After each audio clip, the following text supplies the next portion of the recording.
శ్రీమాత్రే నమః. అందరికీ నమస్కారం. వీడియో పూర్తిగా చూడండి. ఎందుకంటే ప్రతి ఒక్కరూ కూడా ఒక భయాందోళనకు గురైపోవడం, ఏదో అయిపోతుందని భయపడడం ఇలాంటివి జరుగుతుంది.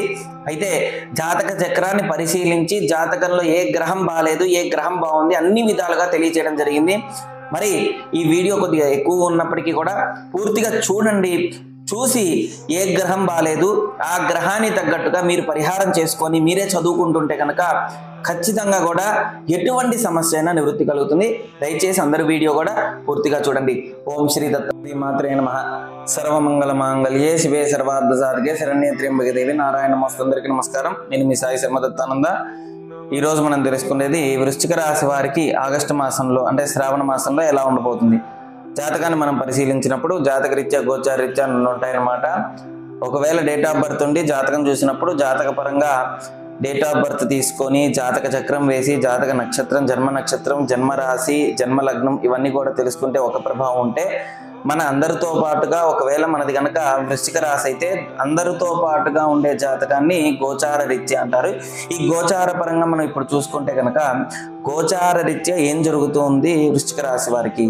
ముందుగా వృశ్చిక రాశి వారికి పంచమంలో శని, అదేవిధంగా అర్ధాష్టమం అంటే చతుర్థంలో రాహు, అదేవిధంగా అష్టమంలో శుక్రుడు, గురువు, నవమంలో బుధుడు, ఈ విధంగా గ్రహస్థితుల సంచారం జరుగుతుంది. ఏకాదశంలో కుజుడు. ఈ గ్రహాలు ఏం సూచిస్తూ ఉన్నాయనేది ముందుగా తెలుసుకోవాలన్నమాట. ఖచ్చితంగా వీడియోని పూర్తిగా చూడండి. ఎందుకంటే జాతక పరంగా మనకి ఒక గ్రహం మన మీద ఏ విధమైన ప్రభావం చూపిస్తుంది అనేది పూర్తిగా తెలియచేయడం జరిగింది. ఖచ్చితంగా చూడండి. గ్రహాలను ఏవైతే మనకి ఇబ్బంది పడుతూ ఉన్నామో గ్రహ సంబంధించిన విషయాల్లో మనకి ఇబ్బందులు కలుగుతూ ఉంటాయి. కాబట్టి ఆ ఇబ్బందికి మనం ఏం చేస్తే మంచిదనేది తెలుసుకుంటే మంచి ఫలితం ఉంటుందన్నమాట. అయితే ముందుగా చతుర్థంలో రాహు అంటే 4వ స్థానంలో రాహు ఉండటం వల్ల మాతృ సంబంధమైన వర్గం నుంచి గొడవలు అవ్వడం, మాతృవర్గం నుంచి ఏదైనా సరే అనవసరమైన మాటలు ఎక్కువగా మాట్లాడడం, గాల్లో మేడలు కట్టడం ఇలాంటివన్నీ కూడా ఎక్కువగా జరిగే అవకాశం ఉందన్నమాట. ఎవరికైతే మాతృ సంబంధించిన విషయాల్లో కొద్దిగా ఆరోగ్య సమస్యలు వచ్చే అవకాశం ఉంటుంది ఈ యొక్క అర్ధాష్టమ మరి రాహు అన్నమాట. అదేవిధంగా పంచమంలో శని ప్రభావం చేత ఎవరికైతే పంచమంలో శని ఉంటుందో వారికి కుటుంబ సంబంధించిన విషయంలో సంతానపరంగా ఆరోగ్యం, సంతానపరంగా కొన్ని సమస్యలు ఎదురవుతూ ఉంటాయి అన్నమాట.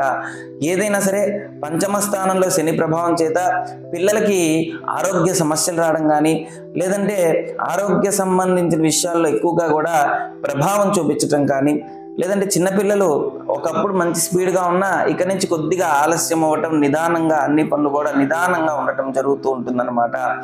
అయితే శత్రుపరంగా కూడా అయ్యే అవకాశం ఉంటుంది. అంటే మంచి మాటలన్న చెడుగా పిల్లలే శత్రుత్వంగా ఎక్కువగా అయ్యే అవకాశం కూడా సూచిస్తుందన్నమాట.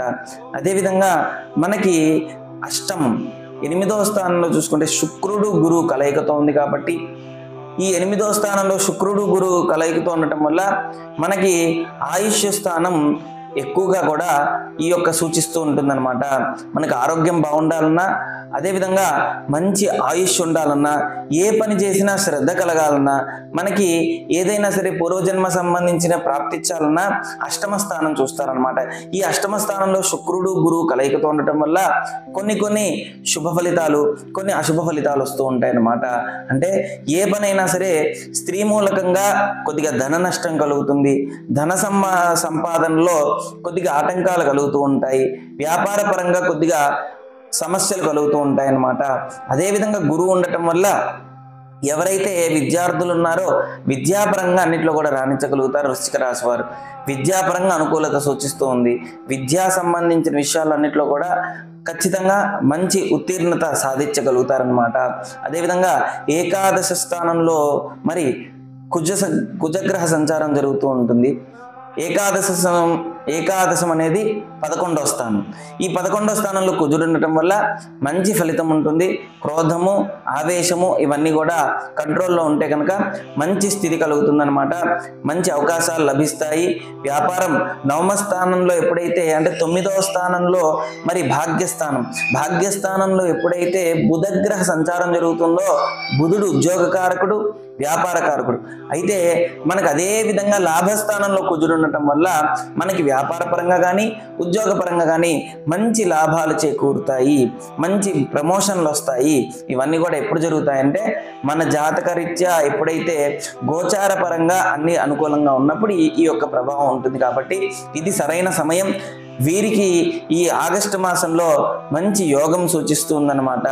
సరైన సమయంలో వీరు సద్వినియోగం చేసుకోగలిగితే కనుక ఖచ్చితంగా మంచి ప్రమోషన్ కానీ మంచి స్థితి లభిస్తుంది, అనుకోని స్థితి లభిస్తుంది.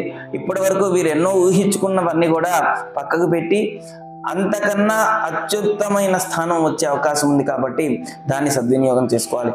వృశ్చిక రాశి వారికి ఏదైనా మనం జాతకాన్ని పరిశీలించినప్పుడు ఎప్పుడైనా సరే వృశ్చిక రాశి వారు కుజగ్రహ ప్రభావంతో ఉంటారు. కాబట్టి కుజగ్రహ సంచారం, కుజుడు అనుగ్రహం ఉండడానికి సుబ్రహ్మణ్య అపరాధ క్షమాపణ స్తోత్రం చదువుకోవడం చాలా మంచిదన్నమాట. ఏదైనా సరే వీరికి జాతక పరంగా శని ప్రభావం, శుక్ర ప్రభావం, గురు ప్రభావం సూచిస్తుంది. కాబట్టి ఈ యొక్క 4 గ్రహాలు రాహుతో కూడిన గ్రహం కాబట్టి ఈ 4 గ్రహాలకి సంబంధించింది రుద్రుడు అధిష్టాన దేవత. కాబట్టి రుద్రుడికి ఆరాధించడం మంచిది. ప్రదోషకాల సమయంలో ఈశ్వర ఆరాధన చేయడం చాలా మంచిదన్నమాట. ఎంత సుబ్రహ్మణ్యేశ్వర స్వామి ఆరాధన చేస్తూ ఈశ్వరుడి యొక్క ఆరాధన చేస్తారో వీరికి ఎటువంటి సమస్య అయినా నివృత్తి కలుగుతుంది. భూమి సంబంధించిన దానిలో డెవలప్మెంట్ ఉంటుంది. ఇప్పటి వరకు కూడా భూమి సంబంధించిన దానిలో రుణ సంబంధం అంటారు. భూమి సంబంధించింది, రుణ సంబంధించింది ఏదైనా సరే అప్పులు ఎక్కువ చేసి ఉంటే కనుక అది నివృత్తి కలుగుతుంది.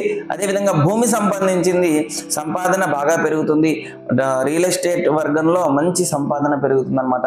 అన్నిట్లో కూడా స్థితి కలుగుతుంది. ఏదైనా సరే వృశ్చిక రాశి వారికి అన్ని గ్రహాలు అనుకూలించాలని ఆ సుబ్రహ్మణ్యేశ్వర స్వామిని కోరుకుంటూ ఓం శ్రీ దత్తాయ నమః, ఓం శ్రీ దత్తాత్రేయాయ నమః.